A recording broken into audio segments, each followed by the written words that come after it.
어느 동네에 두 가정이 가까이 살고 있었습니다. 한 가정은 시 부모님을 모시고 사는 대가족이었고, 한 가정은 젊은 부부만 사는 가정이었습니다.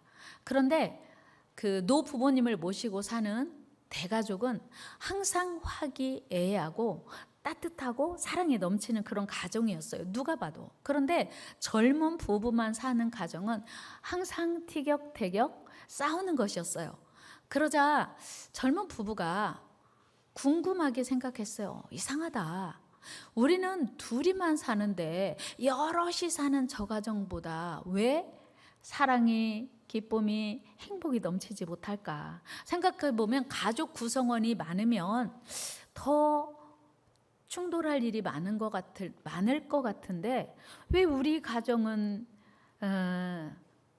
사랑이 넘치지 않고 늘 다툼이 있는데 왜 저 가정은 그렇게 따뜻하고 화기애애할까? 그런 의문을 가지고 있다가 어느 날 용기를 내서 과일을 사가지고 그 가정을 방문을 했습니다. 그리고 젊은 부부가 그 가정의 주인에게 물어봤어요. 궁금한 게 있는데요. 저희는 둘이만 사는데 늘 티격태격 하거든요.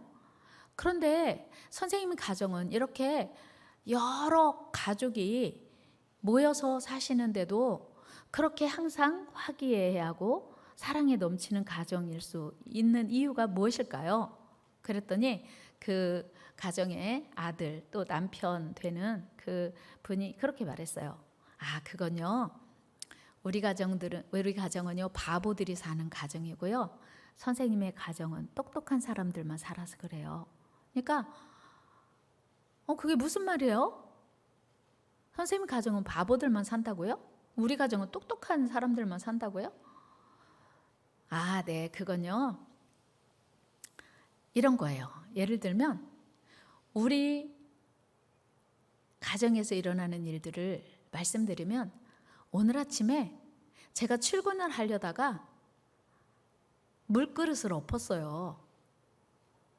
그래서 제가 아내에게 여보 미안해요. 아침에 바쁜데 제가 잘 못 보고 물그릇을 엎었어요. 덤벙대는 나를 용서해 주세요. 이해해 주세요. 그렇게 사과를 했더니 아내가 아니에요 여보, 제가 그 물그릇을 치웠어야 되는데 거기다 그냥 둔 게 잘못이에요. 제 잘못이에요. 당신 잘못 없어요. 이러는 거예요. 그런데 그 순간에 어머니가 말씀하세요. 얘야, 나이살이나 먹은 내가 일찌감치 그 물그릇을 치웠어야 되는데 속으로만 치워야지 생각하고 그냥 두었다가 내가 엎었구나. 내 잘못이란다. 나이든 내 잘못이지 네가 무슨 잘못이 있겠니. 이렇게 우리 가정은 서로 자기가 바보인 것을 인정하고 자기가 잘못한 것을 인정하고 서로 사과하니 싸울 리가 없지요.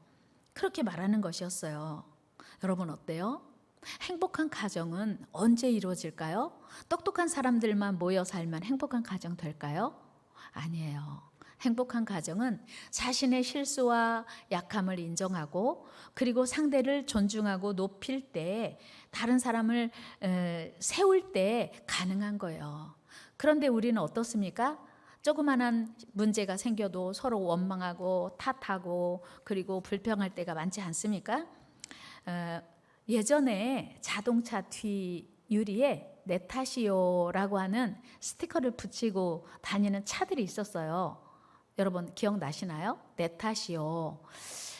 가정에서도 그런 것 같아요. 무슨 일이 있을 때 내 탓이요가 아니고 내 탓입니다라고 할 때 그 가정이 행복한 가정이 될 수 있다고 하는 거예요.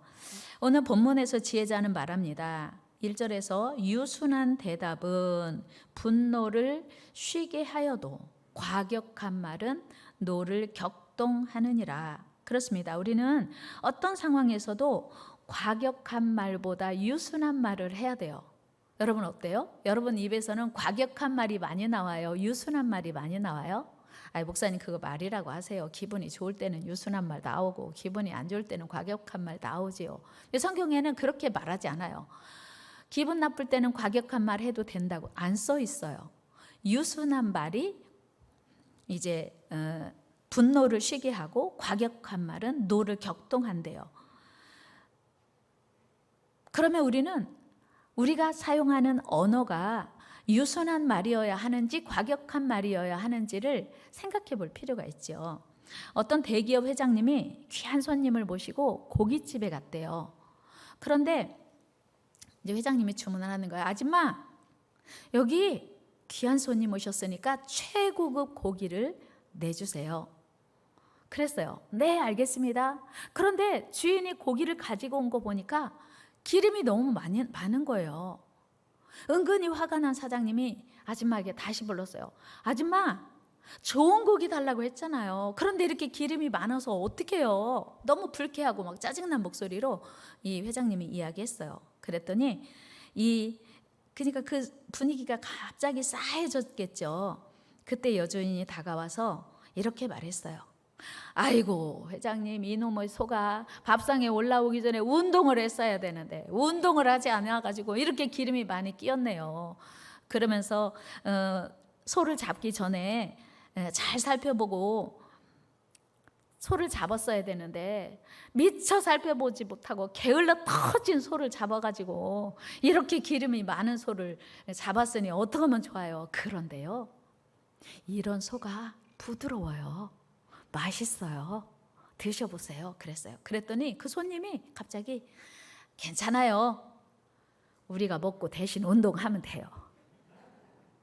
그러니까 그 상황이 정말 그 언짢은 분위기로 갈 수 있는 상황이었는데 그 주인 아줌마와 그리고 손님이 그 순간을 부드럽게 만든 거예요. 유순한 말로. 그렇습니다. 이처럼 자신의 실수와 그 잘못이 발견이 되면 즉시 잘못을 인정하고 사과하는 게 필요해요. 여보, 이게 무슨 일이요? 그러면 왜 그래요? 무슨 일인데요?가 아니라 여보, 무슨 일인데요? 단어는 똑같아요. 어휘는 똑같은데요. 억양에 따라서 전혀 다른 말이 되기도 하거든요. 그래서 우리는요, 자신의 잘못을 인정하고 사과하는 게 진짜 필요해요. 한번 우리 연습해 봅시다. 미안합니다. 미안해요. 이게 아니고 미안해요. 한번 해봐요. 연습 시작. 자존심 상할 때 미안하다고는 해야 되겠는데 그 억양이 전혀 안 미안한 것 같은 표현할 때도 있거든요. 우리 남편들만 한번 해볼까요? 미안합니다. 되게 부드럽게 잘 됐어요. 그렇게 자신의 잘못을 인정하는 게 되게 필요한 거예요. 오늘 본문 2절에서 이렇게 말하고 있어요. 같이 읽어요. 시작. 지혜 있는 자의 혀는 지식을 선히 베풀고 미련한 자의 입은 미련한 것을 쏟느니라. 보세요. 지혜 있는 자의 혀, 미련한 자의 입. 성경은요, 대비시키고 있거든요. 그러니까 내가 지혜 있는 혀인가 미련한 자의 입인가. 오늘 본문에 보면요, 계속해서 똑같은 말씀을 반복하고 있어요. 온순한 혀, 패역한 혀, 의인의 집, 악인의 소득, 지혜로운 자의 입술, 미련한 자의 마음. 그러니까 같은 의미를 다르게 반복해서 표현하고 있거든요. 여러분, 그렇다면 여러분은 미련한 자의 입인지 지혜로운 자의 혀인지 한번 생각해 보실 필요 있어요. 여러분, 그렇다면 오늘 하나님이 원하시는 언어 생활은 어떠해야 할까요? 사실 오늘날 우리 주변에서 일어나는 수많은 갈등과 싸움을 자세히 들여다보면 별로 중요한 일 아니에요. 별로 큰 일도 아닌데 유순한 대답과 부드러운 혀가 없어서 문제가 되는 일이 참 많습니다. 심지어는 사소한 말다툼이 서로를 향해 쏟아내는 과격한 말로 인해서 큰 싸움으로 번지고 비참한 파국에 이르게 되기도 해요. 여러분 아시잖아요? 얼마 전에 산불이 엄청 많이 났잖아요. 그래서 집도 태우고 교회도 태우고 뭐 산도 다 태운 일들이 많잖아요. 그런데 생각해보면 그 어마어마한 산불이 무엇로 시작되는 거 아세요? 작은 불씨예요. 담배꽁초, 그냥 무심코 버린 담배꽁초, 하여튼 작은 불씨가 그 어마어마한 산을 다 태우고 집 태우고 교회도 태우고 어마어마한 피해를 낳는다고 하는 거예요. 그래서 우리는 그 말 한마디로 다른 사람의 인생을 완전히 그 무너지게 할 수도 있고 세울 수 있다는 말을 기억하셔서 우리가 말을 잘하는 게 필요해요. 우리 옆 사람과 인사합니다. 우리 말 잘합시다. 그래서 정말 와, 뭔가 일이 일어날 것 같아. 그 일촉즉발의 상황에서도 그 말 한마디를 잘함으로 인해서 그 상황을 이렇게 잘 평정하는 그런 일들이 참 많이 있음을 우리는 또 경험합니다. 그래서 잠언 기자는 18장 21절에서 이렇게 말하고 있어요. 같이 읽어요. 시작. 죽고 사는 것이 혀의 힘에 달렸나니 혀를 쓰기 좋아하는 자는 혀의 열매를 먹으리라. 아멘. 죽고 사는 것이 뭐에 달렸대요? 그래요. 뭐 죽고 사는 것이 그렇게 말이 그렇게 중요해 우리가 생각할 수 있는데 말이 진짜 중요해요. 죽고 사는 것이 혀에 달렸대요. 그 대표적인 예가 성경에 참 많이 있는데 오늘 기드온에 대한 말씀을 드리려고 해요. 기드온의 300용사 유명하죠. 잘 아시잖아요. 기드온의 미디안의 공격을 받았어요. 그래서 이제 미디안과 싸우러 나가야 하는데 기드온은 자기네가 너무나 전력이 약해서 용사를 모집을 했어요. 하나님이요, 안 된대요. 너무 많대요. 아니 하나님, 상대편은요 어마어마한 전력을 가지고 우리를 공격해 오는데 우리가 저들을 맞서 싸우기에는요 모자라요. 아니야, 줄여서 결국은 300명만 남겨요. 그래서 이제 이 300명과 함께 미디안 군사와 싸워 이제 완전 전세가 뒤집혀가지고 이기려고 하는 직전에 에브라임 지파를 투입을 합니다. 그래서 에브라임 지파에게 부탁이 있는데 미디안 공격하는데 같이 갈래? 이렇게 얘기를 했어요. 그러니까 에브라임 지파가 같이 이제 합세를 해가지고 마지막 이제 이미 뭐 그 전세는 그 이스라엘의 승리가 이미 결정이 나는 순간에 이제 투입이 된 거예요. 끝나고 났는데 미디안 군대를 미디안 전쟁과의 전쟁에서 처음부터 에브라임 지파와 협력하도록 기회 주지 않았다고 해서 그들이 시비를 걸고 나오는 거예요. 우리 사사기 8장 1절 같이 읽어 시작. 에브라임 사람들이 기드온에게 이르되 네가 미디안과 싸우러 갈 때에 우리를 부르지 아니하였으니 우리를 이같이 대접함은 어찌 됨이냐 하고 그와 크게 다투는지라. 에브라임 사람들이 우리 처음부터 불렀으면 좋잖아. 근데 니들끼리 가고 우리 겨우 마지막에 가가지고 우리 그냥 그야말로 숟가락 얹은 것 같은 그런, 이야 기분 나쁘다 그러면서 막 기드온에게 막 항의를 하는 거예요. 여러분 같으면 어떻게 할 거예요? 어떻게 하실 것 같아요? 김지준 안쓰집사님 오늘 은혜롭게 기도해 주셔서 감사해요. 뭐라고 말씀하실 것 같아요? 그게 아니고 처음부터 이 전쟁은 이길 수 없었어. 그래서 하나님께 내가 기도했더니 하나님이 300명만 모으래. 그래서 그 300명만 데리고 가는 과정에서 내가 너무 경황이 없었어. 뭐 이렇게 할 수도 있고 뭐 여러 가지 막 변명할 수 많이 있을 거예요. 그리고 상황이 여러 가지 있었잖아요. 근데 기드온이 이렇게 말해요. 너희가 마지막에라도 도와줘서 오늘 이긴 거야. 오늘 우리가 미디안과의 전쟁에서 이긴 것은 너희들 때문이야. 너희들이 도와줬기 때문이야. 우리가 한 거 없어. 이렇게 말한 거예요. 말씀 한번 같이 읽어봐요. 2절 시작. 기드온이 그들에게 이르되 내가 이제 행한 일이 너희가 한 것에 비교되겠느냐. 에브라임의 끝물 포도가 아비에셀의 만물 포도보다 낫지 아니하냐. 아멘. 무슨 얘기냐면 너희들이 마지막에 숟가락 얹은 것 같은 거지만 그 힘을 합친 것이 아비에셀 자기의 가문에 처음부터 한 것보다 훨씬 대단해. 이렇게 상대방을 향하여 치켜 세우면서 엄지를 치켜 세우면서 칭찬하는 거예요. 에브라임 지파의 힘이 얼마나 막강한지 마지막에 살짝 도운 것 같지만 사실은 너희 때문에 이겼어. 이렇게 말하기 쉬워요? 어려워요? 쉽지 않아요. 기드온이 자기는 한없이 낮추고 상대방을 확 높이니까 에브라임이 기분이 얼마나 좋아졌는지 몰라요. 그러면서 에브라임이 이 겸손한 기드온의 표현, 말 때문에 이제 노가 완전히 풀려버렸어요. 8장 3절 같이 읽어요. 시작. 하나님이 미디안의 방백 오렙과 세heb을 너희 손에 넘겨주셨으니 내가 한 일이 어찌 능히 너희가 한 것에 비교되겠느냐 하니라. 기드온이 이 말을 하매 그때 그들의 노여움이 풀리니라. 아멘. 말 한마디예요. 행동한 거 없어요. 말 한마디로 기드온의 그 겸손한 말 한마디로 에브라임을 치켜 세우는 그 말 한마디로 막 시비를 걸고 지금 싸움을 걸어오는 에브라임 지파의 모든 노가 완전히 풀려서 이게 말의 위력이에요. 그래서 우리는 잘 말해야 돼요. 다시 잘 말합시다. 말을 잘 합시다. 말만 잘하는 거하고 말을 잘하는 거하고 전혀 달라요. 여러분, 여기서 기드온의 지혜가 무엇입니까? 그것은 싸우려고 달려드는 에브라임 사람들에게 유순하고 겸손한 대답으로 그들의 마음을 달랬다고 하는 거예요. 그뿐 아닙니다. 다윗이 사울의 칼날을 피해서 도피 생활을 이어가고 있을 때 그를 따르는 식솔들과 함께 그 사람들을 이제 책임지는 게 보통 버거운 일이 아니었어요. 그런데 그 당시에 나발의 집에서 양털을 깎는다는 소문이 있었어요.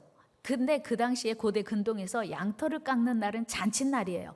그래서 자기 식솔들뿐만 아니라 나그네들에게도 후하게 대접해야 하는 그런 그 하나님의 말씀이 있었거든요. 그래서 당연히 다윗은 많은 양식을 얻을 줄 생각하고 사람을 보냈어요. 그랬더니 나발이 노발대발하면서, 이름은 나발이고 노발대발하면서 다윗이 누군 줄 알고 내 음식을, 내 양식을 왜 다윗에게 주냐, 나 못 준다, 막 큰 소리로 아주 거만하고 교만하게 이야기합니다. 참 어리석은 일이죠. 사무엘상 25장으로 가봅니다.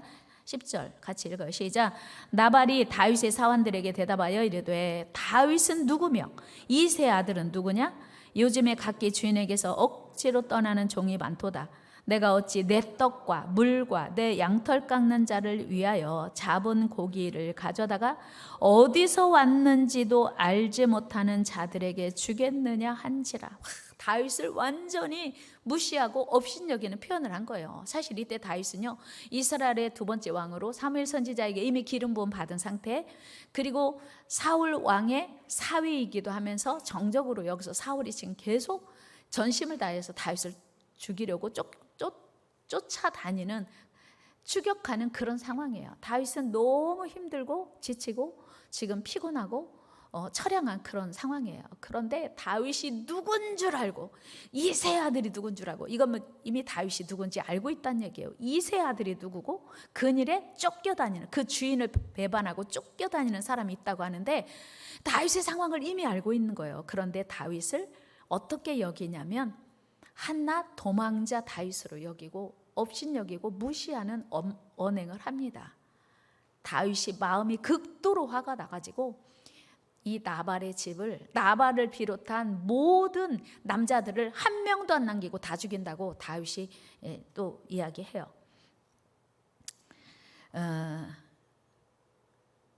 사실 정말 우리가 말을 조심해야 될 이유를 사도 바울도 이야기하거든요. 골로새 4장 6절 같이 한번 읽어볼까요? 시작. 너희 말을 항상 은혜 가운데서 소금으로 맛을 냄과 같이 하라. 그리하면 각 사람에게 마땅히 대답할 것을 알리라. 여러분, 말을 잘해야 되는 이유 참 많아요. 그래서 이 나발의 그 건방지고 교만한 말 때문에, 그리고 사실 하나님의 명령에 나그네들을 후하게 대접하라고 하는, 특별히 양털 깎는 그 부자 나발이 그날 베풀어야 할 것 대신에 독한 말을 내뱉었어요. 그래서 결국은 나발이 죽습니다. 그런데 이 소식을 들은 나발의 부인 아비가일이 급히 쫓아가서 다윗의 발 앞에 엎드려요. 그리고 겸손하게 이렇게 말합니다. 우리 남편은요, 그 이름같이 어리석은 자예요. 나발이라는 이름이 어감이 우리말로도 나발이 참 그렇죠. 그런데 원래 뜻이 나발이 어리석은 자라는 뜻이에요. 그러니까 이 아비가일이 다윗에게 뭐라고 하라면, 우리 남편은요 이름같이 어리석은 자예요. 그 사람이 말한 것에 대해서 개념하지 마세요. 그리고는 그 다윗을 높이며 다윗을 축복하는데, 이 아비가일이요, 하나님께서 당신을 지금까지 지키셨고 물맷돌로 당신을 지키셨던 것처럼 생명싸개 속에서 하나님이 당신을 반드시 지킬 거고 승리할 거다, 그렇게 다윗을 축복해요. 우리 29절 말씀 한번 같이 읽어볼까요? 시작. 사람이 일어나서 내 주를 쫓아 내 주의 생명을 찾을지라도 내 주의 생명은 내 주 하나님 여호와와 함께 생명싸개 속에 쌓였을 것이요 내 주의 원수들의 생명은 물매로 던지듯 여호와께서 그것을 던지시리라. 다윗의 이야기를 다 알고 있는 거예요. 그러면서 하나님이 당신은 지금 이렇게 위태로운 하루하루를 보내고 있지만 반드시 하나님이 지켜주실 것이고 반드시 보호해 주실 것이고 당신을 대적하는 원수들을 던져버릴 거다. 그렇게 위로합니다. 여러분, 이 지혜로운 아비가일의 말로 다윗의 노가 다 풀려요. 그리고 아비가일을 사랑하게 됐어요. 나중에 아비가일이 다윗의 아내가 되는 거 여러분 아시죠? 말만 했어요. 말만 했는데 나발은 그 말 때문에 죽임을 당했고, 말로 아비가일은 다윗의 다윗의 무장을 해제시킬 뿐만 아니라 그 마음이 기쁘고 행복해져서 아비게일을 사랑하게 되었다고 하는 거예요. 여러분, 말 잘하는 것이 이렇게 중요해요.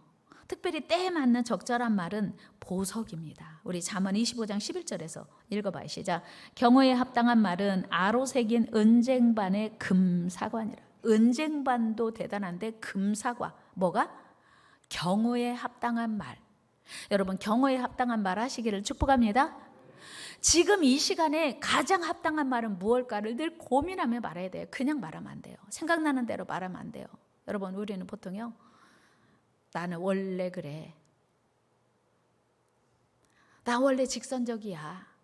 근데 뒤끝은 없어. 나 원래 그런 사람이야. 나는 거짓말은 못해. 그런 사람 있잖아요. 우리는 원래 그런 사람이면 안 돼요. 예수 그리스도 안에서 우리는 새로운 피조물 됐기 때문에 나 원래 그런 사람이야. 너 모르니? 이런 말 하면 안 됩니다. 우리는 예수 안에서 변화된 새 사람을 입어서 새로운 언어 생활을 해야 될 줄로 믿습니다.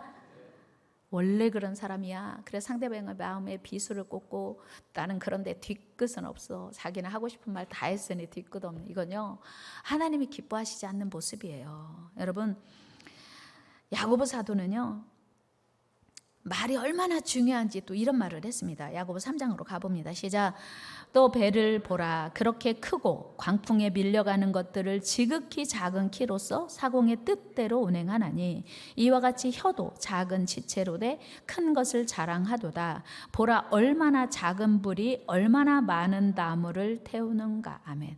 혀가요, 정말 작은 지체. 우리 몸 중에 우리 몸의 몸무게에 비해서, 우리 몸의 크기에 비해서 혀가 정말 작은 지체인데 결코 작지 않다는 거예요. 지금이야 뭐 모터로 배가 움직이니까 문제 없지만 그 옛날에 풍선, 바람에 의해서 배가 움직일 때 그 키, 방향을 정하는 그 키에 따라서 이제 사공이 그 배를 움직인다고 하는 거예요. 배의 운명이 그 키에 달려 있다고 하는 거예요. 얼마나 중요한지를 이야기하는 거죠. 그런 것처럼 우리의 혀도 작은 지체인데 그렇게 역할이 크고 중요하다라고 하는 거예요. 그래서 이 작고 부드러운 혀를 어떻게 사용하는가, 누가 사용하는가에 따라서 전혀 다른 말이 되고 전혀 다른 결과를 가져오기도 한다는 거예요. 여러분, 말은요, 화살과 같대요. 그래서 화살이 한번 내 손에서 나가면 다시 돌아올 수 없잖아요. 마찬가지로 우리 말이 입에서 한번 나가면 다시 되돌릴 수 없어요. 취소해도요, 소용없어요. 내가 상대방에게 말로 상처를 주면요, 미안하다고 아무리 사과를 해도 아예 쏘지 않은 것만 못한 거는 자명한 사실입니다. 그래서 성경에는 수없이 많은 말의 중요성에 대해서 교훈하고 있습니다. 잠언 21장 23절도 보면 이렇게 말하고 있어요. 시작. 입과 혀를 지키는 자는 자기 영혼을 환난에서 보전하니라. 보세요. 입과 혀를 지키면 영혼을 지킨대요. 같이 해요. 입과 혀를 지키는 것은 영혼을 지키는 거다. 여러분, 어떻게 입과 혀가 영혼을 지켜요? 그런데 그렇게 입과 혀로 영혼을 지킬 수 있다고 하는 거예요. 동서고금을 막론하고 언어의 소중함을 경고하는 수많은 격언들이 있습니다. 스코틀랜드에는 이런 말이 있어요. 당신의 말은 당신이 주인이지만, 당신의 말은 당신이 주인이지만 한 번 입 밖으로 뱉은 말은 당신의 주인이 된다. 이해되세요? 내가 말하기 전에는 내가 주인이에요. 한번 뱉어버리면 그 말이 주인이 돼서 내가 그 말을 따를 수밖에, 지킬 수밖에 없다는 거예요. 스위스 격언에는 아이의 손과 바보의 입은 늘 열려 있다. 위험성에 대한 이야기죠. 또 어떤 성경 주석가는 하나님은 우리를 환난에서 지키시기 위해서 입에 이중성벽을 만들어 놓으셨으니 곧 이와 입술이라. 하나님이요, 우리 입이 너무 소중하기 때문에 이와 입술로 이중벽을 쳤대요. 지금은 삼중벽이에요. 뭐까지? 마스크까지. 말이 너무 소중하니까 함부로 말하지 말라고 이와 입술과 마스크까지로 삼중성벽을 쳤음을 우리는 기억해야 돼요. 그만큼 말이 우리 가정은 물론 우리 인생을 좌지우지할 만한 위력을 가지고 있다는 겁니다. 그럼에도 불구하고 많은 사람들은요, 바르게 말하는 것에 대해서 관심이 없어요. 말의 기술에 대해서 배우려고 하지 않습니다. 상황에 맞는 말을 잘 할 수 있도록 고민하지 않아요. 그리고 말하는 지혜에 대해서 가르치지도 않고 배우지도 않습니다. 여러분, 자녀들에게 그건 그렇게 말하면 안 돼, 이렇게 말해야 돼, 그렇게 한 번이라도 자녀들에게 해보신 적 있으신가요? 자녀들에게 어떻게 말해야 되는지 가르쳐야 된다고 하는 거예요. 우리 스스로도 배우고 훈련하면서. 우리 말에도 아다르고 어다르다, 말 한마디로 천냥빛 갚는다는 등의 속담이 있습니다. 실제로 자기도 모르는 순간에 상대방에게 상처를 입히고 돌이킬 수 없는 실수를 범함으로써 수많은 적들과 원수를 만들며 살아가면서도 정작 자신의 말 습관을 고쳐보려고 생각지도 않을 때가 많습니다. 뿐만 아니고 성장 과정에서 입에 밴 온갖 독설과 욕설들, 조롱과 조소의 말들이 우리 스스로 조절할 수 없을 만큼 큰 병폐, 사회 악이 되어가고 있어요. 요즘요, 청소년들의 그 언어를 우리는 알아차리지도 못해요. 얼마나 많은 비속어를 쓰는지. 그들은 그냥 평상시 쓰는 언어들이 욕이기도 합니다. 여러분, 예수 믿는 사람들은요, 음담패설도 하면 안 돼요. 하나님은요, 분명히 우리에게 희롱의 말이나 느추한 말을 쓰지 말라고 했어요. 그래서 우리는 은혜로운 말, 소금으로 고르게 함 같은 그런 복된 말을 하라고 말씀하고 있는 것입니다. 그래서 다윗은 여호와여 내 입에 파수꾼을 세워주소서라고 고백했어요. 여호와여 내 입에 파수꾼을 세우시고, 같이 한번 읽어볼까요? 시작. 여호와여 내 입에 파수꾼을 세우시고 내 입술의 문을 지키소서. 사실은요, 하나님에게 도우심을 구하기도 할 뿐더러 말하기 전에 하나님, 내가 이 순간에 무슨 말을 해야 됩니까? 기도할 수 있어야 돼요. 그리고 말하기 전에 생각해야 돼요. 생각나는 대로 말하지 말고 생각하고 말해야 돼요. 한번 해볼까요? 생각나는 대로 말하지 말고 생각하기 전에 말하기 전에 생각하기. 이어서 시작. 생각나는 대로 말하지 말고 말하기 전에 생각하기. 필요해요. 생각나는 대로 무조건 말해버리면요, 다시 주워 담을 수가 없거든요. 그런데 오늘 시편 기자 고백처럼 내 입술에 파수꾼을 세워달라고 하는 기도처럼 무슨 얘기냐면, 우리 말이 사랑의 말, 축복의 말, 상대방을 세우고 존중하고 위로하고 힘을 줄 수도 있고 용기를 줄 수도 있지만 상대방을 좌절에 빠지고 낙심에 빠지게도 할 수 있기 때문이에요. 그래서 우리는 말하기 전에 늘 고민해야 돼요. 서로 격려하고 위로하는 말, 사랑과 배려가 담긴 말을 사용해야 돼요. 특별히 가정에서는. 우리가 말을 누구하고 가장 많이 합니까? 물론 직장 동료들하고도 많이 하지만 가정에서 가장 말을 많이 하고요, 가족끼리 말할 때 특히 생각 없이 말할 때가 많아요. 입에서 나오는 대로. 근데 정말 가족끼리는요, 함부로 말하면 안 되잖아요. 소중하니까. 그러니까 생각하기 전에 말하고, 한 번 더 생각하고, 두 마디 할 거 한 마디만 하고, 말이 많으면 실수가 많다고 했어요. 그래서 우리는 말을 생각하고 말하는 게 필요해요. 그래서 우리는 부정적인 말, 그리고 부정적인 말이나 부적절한 말보다는 거룩한 말, 아름다운 말, 축복의 말을 해야 될 필요가 있어요. 그래서 나 자신도 축복하고 상대방을 축복하는 그런 언어 생활이 필요해요. 여러분, 내가 사랑하는 소중한 가족들이 선한 영향력 안에 사는 게 여러분들의 소원이잖아요. 언어는 하나님께서 우리 인간에게만 주신 특별한 선물이에요. 하나님이 인간에게만 주신 특별한 선물이 언어를 통해서 잘 사용해서 행복한 가정, 행복한 인생을 누려야 합니다. 사도 바울은요, 우리의 언어 생활에 대해서 아까도 말씀드렸지만 같이 한번 말씀 읽어봅시다. 에베소 5장 4절 시작. 누추함과 어리석은 말이나 희롱의 말이 마땅치 아니하니 오히려 감사하는 말을 하라. 어리석은 말을 우리 입에서 하면 안 돼요. 우리는 예수 그리스도 안에서 새로운 피조물 되었으니 우리 입에서 나오면 안 되는 말은 절대 하면 안 돼요. 욕하면 안 됩니다. 부정적인 말, 저주하는 말 하면 안 됩니다. 다른 사람을 판단하고 저주하는 말 하면 안 돼요. 솔로몬은 함부로 입을 열지 말고 급한 마음으로 말을 하지 말래요. 그러니까 말하기 전에 3초 침을 한번 삼키고 하나, 둘, 셋. 우리 전도서 5장 2절 말씀 읽어 시작. 너는 하나님 앞에서 함부로 입을 열지 말며 급한 마음으로 말을 내지 말라. 하나님은 하늘에 계시고 너는 땅에 있음이니라. 그런즉 마땅히 말을 적게 할 것이니라. 말하기 전에 반드시 생각하고 말을 적게 해야 돼요. 말이 많으면 실수가 많기 때문에 말을 줄여야 돼요. 우리 말을 줄입시다. 말을 줄입시다. 여러분들의 언어 습관 어떻습니까?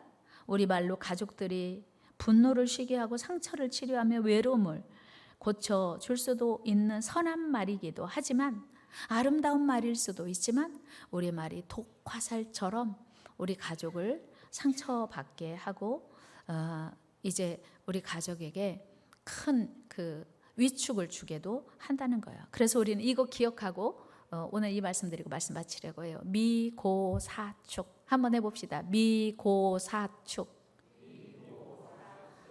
무슨 말일까요?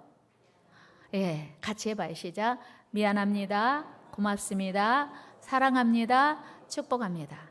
그런데 억양도 대단히 중요하고 표정도 중요해요. 미안해요. 이건요, 미안한 거 아니에요. 말은 미안한데 미안하다고요. 이거 미안한 거 아니에요. 한번 해봅시다. 최고로 부드럽게 시작. 미안합니다. 고맙습니다. 사랑합니다. 축복합니다. 미고사축을 여러분 늘 기억하시고, 특별히 가족들에게는 미안합니다가 끊임없이, 미국 사람들은요 I'm sorry, sorry가 그냥 아주 입에 늘 달려 있어요. 여러분, 우리 방주 성도님들의 가정에서도 여러분들의 입에서도 미고사축이 끊이지 않게 되기를 주의 이름으로 축복합니다. 이 미고사축으로 인해서 가정도 세우고 자녀를 세우고 남편과 아내를 세우고 행복한 가정을 세우는 복된 성도들 다 되시기를 축복합니다.